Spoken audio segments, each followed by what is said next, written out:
Ready to supercharge your workflow by connecting your Google Drive to N8n?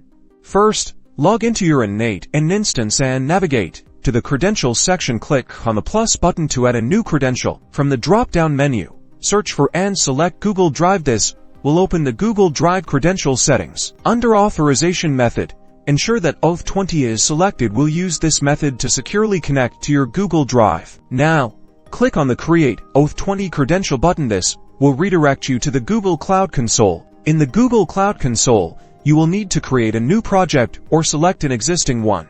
Search for and enable the Google Drive API for your project. This allows N8n to interact with your Google Drive. After enabling the API, create an Auth20 client ID. Make sure to configure the consent screen, providing the necessary information about your application. Once the client ID is created, copy the client ID and client secret. Back in N8n, paste the client ID and client secret into their respective fields in the Google Drive credential settings. Finally, click the Save button. N8n will then prompt you to authenticate with your Google account, granting it access to your Google Drive. Authenticate to Google and N8n will start its integration. And that's it.